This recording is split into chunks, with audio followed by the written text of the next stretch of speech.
Hello, you're welcome. In this video, we are going to be looking at how you can use the array constraint function that exists in Google Sheets to be able to specify the range of array that you want returned to you during the course of your analysis. So here on my screen, I have this employee data sheet. From this employee data sheet, I want to be able to specify ranges that I want returned to me.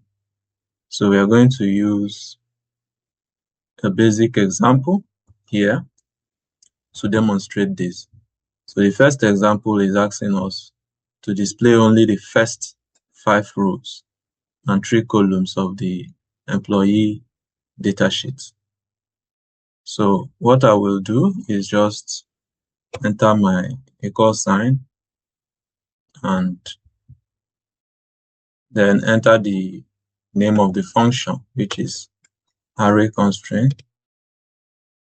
Then my input range will be from the employee data sheet. So I will click on it and then make my selection.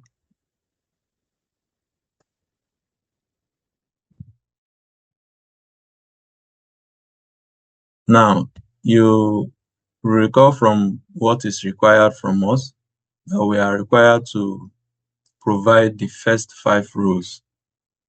Okay, so the first 5 rows are these, but I want to have 5 employees returned.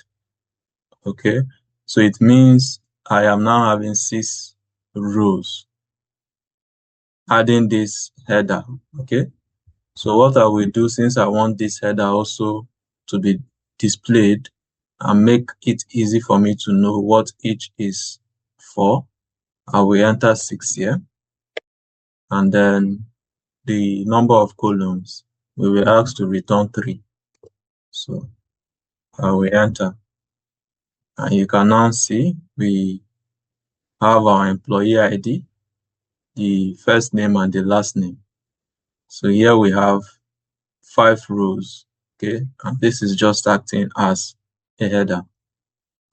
Now we want to go to the next, where we can also apply sort function with the array constraint. So here we want to sort by sales in descending order, then show the top 10 results. So what we'll do here is still start with the array function, array constraint function, and then next we go with our sort function.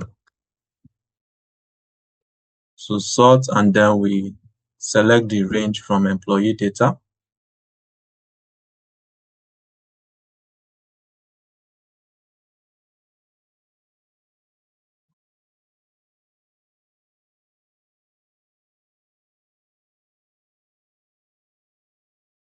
Now, the sort column, that's the column we want to sort, is our sales. So we just count to this very point and see how many columns we have. 1, 2, 3, 4, 5, 6, 7. So we enter 7 here, and then is ascending. In our case, we want to sort in descending, so we enter false here. So we can just close this and then have a comma here. Then the number of rows that we want. We were asked to return 10 rows.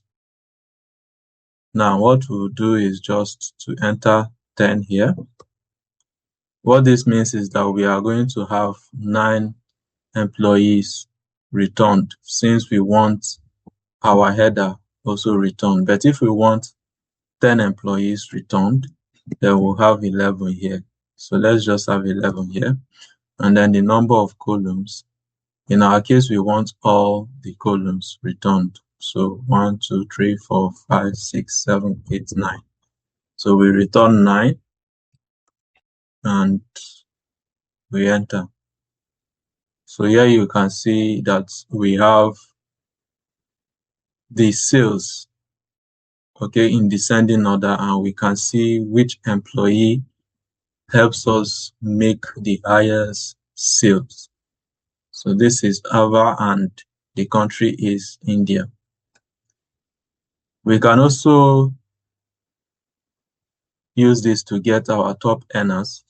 So just like we did previously, we start with the array constraint, then sort, and then the range. We get our range.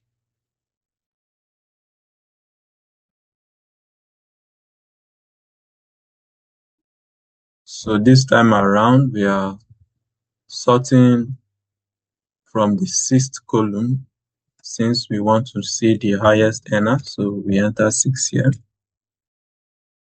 And we are also sorting in descending. So this will be false. And then we close this. Number of rows. So just like before, let's return 11 rows. That includes our header. And then number of columns. We want all the columns returned. So we enter 9 here, and you can see our top earners. So Liam, even though he's not the person that generates the highest sales for us, he's the highest paid employee. So the position is financial analyst.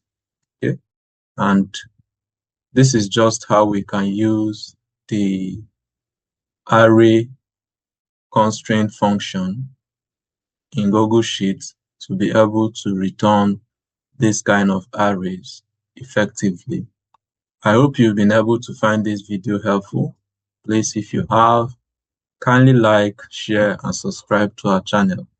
Thank you, and I'll see you in the next one.